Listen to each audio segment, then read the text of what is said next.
Hi මම අද ඔයාලට අරගෙන ආවේ විද්‍යා ප්‍රබන්ධ චිත්‍රපටයක්. චිත්‍රපටයේ නම තමයි The Martian. තමන් පැමිණි යානය මගහැරුණු ගගනගාමියෙක් අඟහරු මතදී ජීවත් වෙන්න කරන අරගලය පෙන්වන්න තමයි මේ චිත්‍රපටයේ උත්සාහ කරලා තියෙන්නේ. පෘථුවියෙන් පිරිත අභ්‍යවකාශය පිළිබඳව මිනිසාගේ ගවේෂණයන් කිසිදා කෙලවර වන්නේ නැහැ.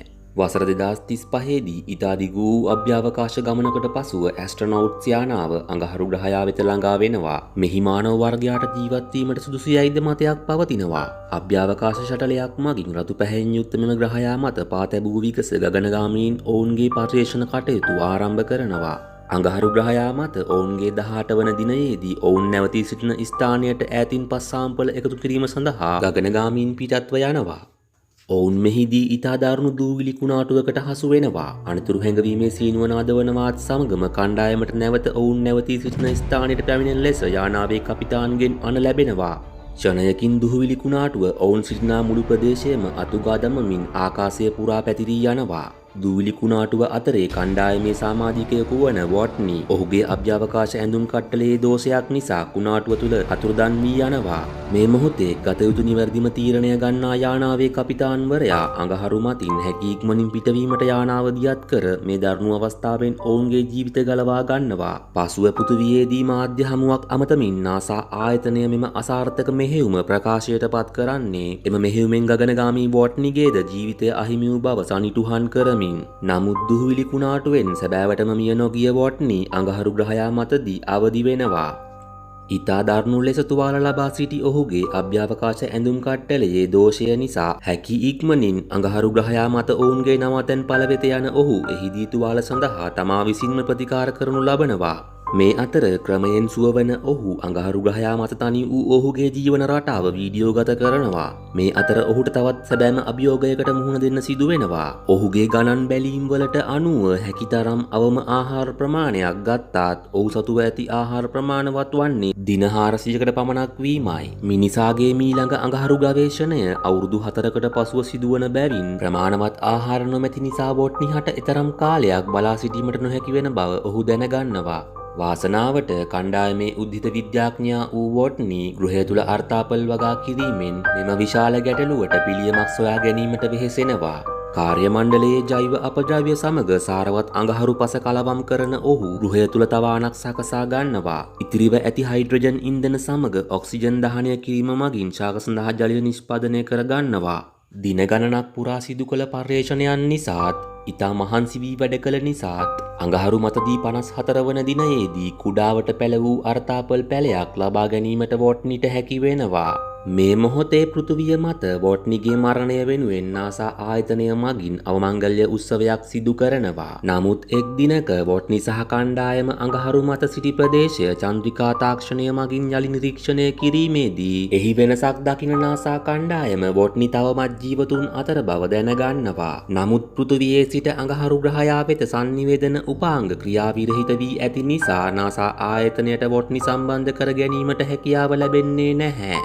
අඟහරු ග්‍රහයා මත 79 වන දිනය දිගු කාලීන වෙහෙසවීමේ ප්‍රතිඵලයක් ලෙස වොට්නි හට පළමු වරට අර්තාපල් අස්වැන්න නෙලා ගැනීමට හැකියාව ලැබෙනවා. අඟහරු මත sannivedana පද්ධතිය නැවත සැකසීමට වොට්නි උත්සාහ කරනවා. භාවිතයට ගත හැකි සුන්බුන් කැබලි සොයා ඔහු රෝවරය රැගෙන එම ප්‍රදේශය සෝදිසි කිරීමට පිටව යනවා. අවුරුදු ගානකට පෙර පෘථුවිය මගින් අඟහරු වෙත දියත් කරන ලද පසුව ක්‍රියාවිරහිත වූ පරීක්ෂණ උපාංගයක් වොට්නි විසින් සොයාගනු ලබනවා. එහි තිබෙන කැමරාව උපයෝගී කර ගනිමින් ශබ්දය ඇසීමට නොහැකි රූපය පමණක් පෙනෙනා sannivedana පද්ධතියක් වොට්නි විසින් සකසනු ලබනවා. කෙසේ හෝ ඔහුට මෙමගින් පෘථුවිය හා sannivedana කටයුතු සිදු කිරීමට හැකි වෙනවා. දින ගණනාවක් අඟහරු මත සිට වී සිටීම නිසා පෘථුවිය මත මිනිසුන් දැකීමේ ආසාව දිනෙන් දින වැඩි වෙනවා. මොහු තවමත් ජීවතුන් අතර සිටින බව මාධ්‍යට ප්‍රකාශ නොකිරීම ගැන ඔහු පසුව නාසා ආයතනය සමග අපහැදීමට පත් වෙනවා. මේ අතර නාසා ආයතනය විසින් මොහුව ගලවා ගැනීමට තවත් යානාවක් දියත් කිරීමට යෝජනා කරනවා. වොට්නි සතුව ඉතා අඩු ආහාර ප්‍රමාණයක් ඇති නිසා මෙම යානාව දියත් කිරීම කඩිනම් කිරීමට නාසා ආයතනයට සිදු වෙනවා.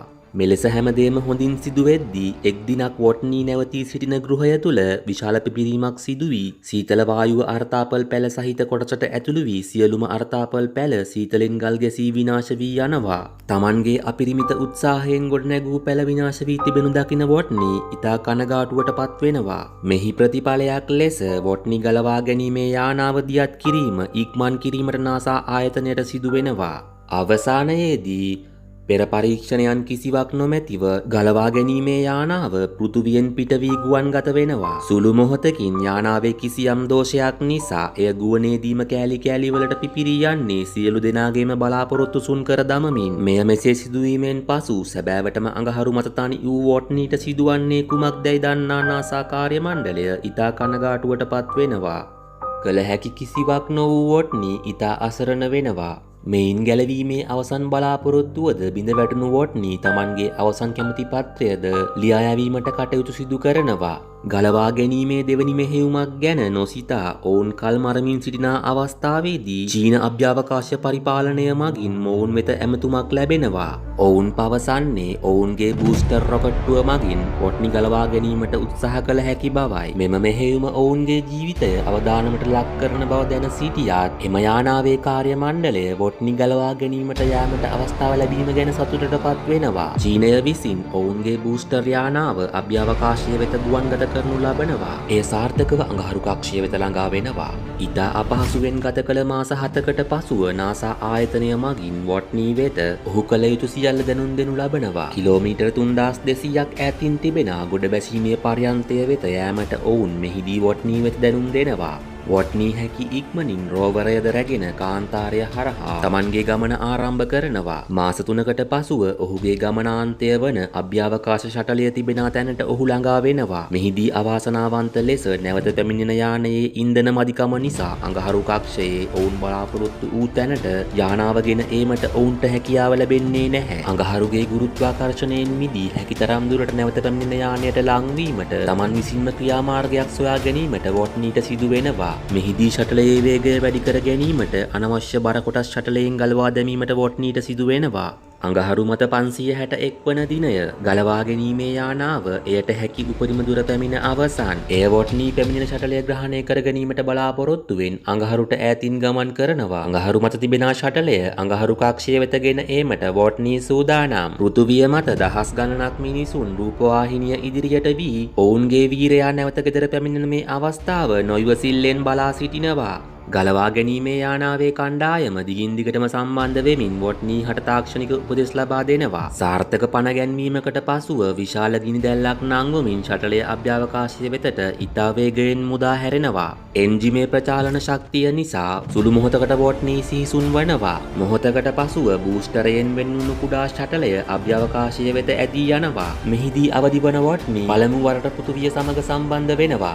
වොට්නීගේ පළමු සාර්ථක වීමෙන් සියල්ලන් සතුටට පත් වෙනවා. නමුත් තාක්ෂණික අභියෝගයක් හදිසියේ පැන නගිනවා. එනම් අධික වේගය ආරක්ෂිත ග්‍රහණය කිරීමකට නුසුදුසු වීමයි. ගැලවීමේ යානයේ ඉදිරිපස කොටසක් පුපුරවා හරින කපිතාන්වරයා යානයේ වේගය අඩු කිරීමට හැකිතරම් ප්‍රතිඝර්ෂණයක් ලබා ගන්නවා. එහි ප්‍රතිඵලයක් ලෙස වොට්නී සිටින ශටලය ගැලවීමේ යානයට ග්‍රහණය කරගත නොහැකි දුරකින් ස්ථානගත වෙනවා. ආරක්ෂිත බෙල්ටයක ආධාරයෙන් වොට්නී වෙත ළඟාවීමට නැවේ කපිතාන්වරයා ඉදිරිපත් වෙනවා. නමුත් බෙල්ටයේ දිග ප්‍රමාණවත් නොවීම නිසා වොට්නී වෙත ළඟාවීමට නොහැකි වෙනවා. වෙන කළ හැකි කිසිවක් නො වූ වොට්නී තම පීඩන ඇඳුම සිදුරු කර ගනිමින් අභ්‍යවකාශය වෙත විසි වී යනවා. කෙසේ හෝ කපිතාන් වෙත ළඟාවීමට වොට්නී සමත් වූවත් අධික වේගයෙන් පැමිණීම නිසා ඔහුව ග්‍රහණය කර ගැනීමට කපිතාන් හට නොහැකි වෙනවා. නැවත උත්සාහ කරන වොට්නී බෙල්ටය අල්ලා ගැනීමට සමත් වෙනවා. දින 560ක් පුරා අඟහරු මත තනිවම ගත කළ වොට්නී අවසානයේදී ඔහුගේ කණ්ඩායම සමග එකතු වෙනවා. මාසයකට පසුව අභ්‍යවකාශ යානය සාර්ථක ලෙස නිල් පැහැති පෘථුවිය වෙත ළඟා වෙනවා. අඟහරු මත ජීවිතය ජයගත් වොට්නී ඔහුගේ සාමාන්‍ය ජීවිතයට ආපසු ගොස් දිවි ගලවා ගැනීමේ උපදේශකයෙකු බවට පත්වන්නේ ඔහුගේ ජීවිත අත්දැකීම් තරුණ ගගනගාමී අපේක්ෂකයන් හට ලබා දෙමින්. RJ Productions වෙනුවෙන් මම RJ